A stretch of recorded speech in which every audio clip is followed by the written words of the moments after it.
Hello sa inyong lahat! Narito na naman si Mami Essie para mag-share na naman sa inyo ng isang masarap na recipe. Ngayon po ay magluluto tayo ng crispy isaw ng baboy. Pero bago tayo mag-umpisa, kung kayo ay nasa Facebook, don't forget to follow, like, and share. At kung nasa YouTube naman po, wag lang kalimutang mag-subscribe at pindutin ang bell button para lagi kayong updated sa ating mga bagong video. Ngayon, narito po ang ating mga kakailanganing sangkap. Heto po yung ating isaw ng baboy. Hinugasan ko po ito ng malinis. Kailangan po malinis yung ating paghuhugas. Lamasin po natin sa asin at konting suka.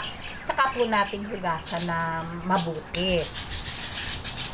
Gagamit din po tayo ng 2 teaspoon asin, 2 teaspoon pamintang pino, 1 pusong bawang, 3 pirasong dahon ng laurel, 1/4 cup na vinegar, pampatanggal po ito ng lansa, seasoning powder, at syempre po yung water.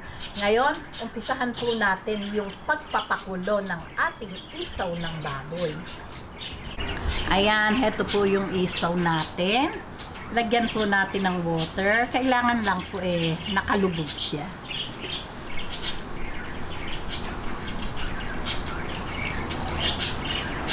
Ayan. Lagay po natin ng suka. 1 kilo po itong ating isaw ng baboy. Etong asin at pamintang pino.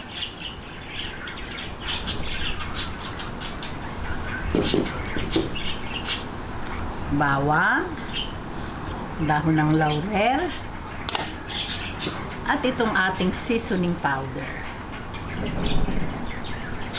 Ayan, hintayin lang po natin siyang lumambot. Ito po pakukuluan na po natin. Magbabalik po tayo.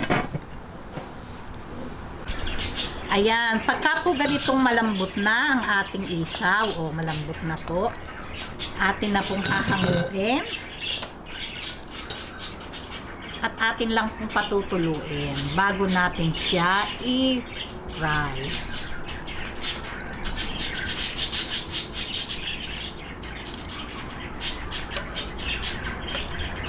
Okay, ngayon heto na po, na-drain na po yung natitira niyang atas. Ngayon, at napalamig na din po, gugupitin lang po natin. Ayan. Ganyan lang pong kalalaki yung ating gagawin.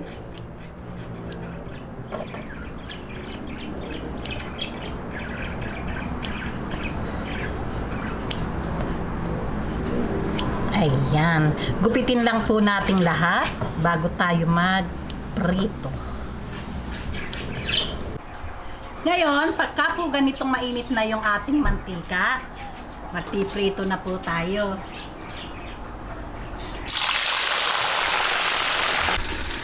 Ayan, ngayon po tinakpan ko po kanina kasi po parang merong pang bahagyang juice, pumuputok-putok. Eto na po. Ayan. Haluin na po natin.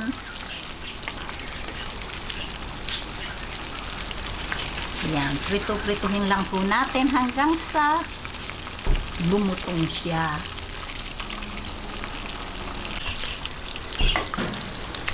Ayan, pagka po ganito na, atin na po itong hahanguin kasi po ay i-double fry po natin ito.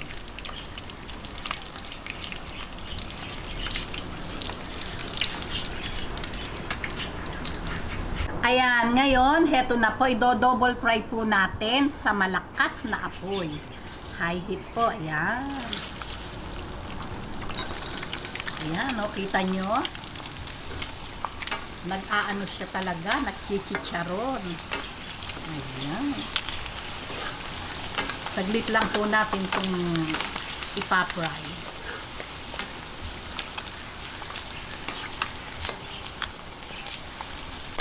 Ayan, okay na po ito. Atin na pong hanguin. Ayan, at talaga naman po crispy.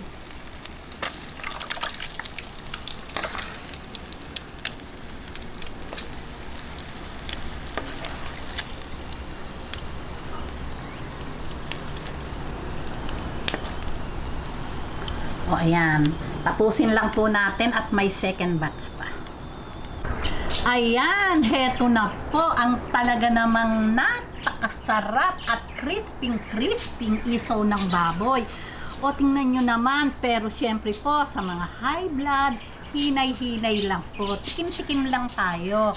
O diba, lutuin nyo na at talaga namang pwedeng ulam, pwedeng pangpulutan, nasa inyo po iyon. Sasawsaw nyo sa timpladong suka.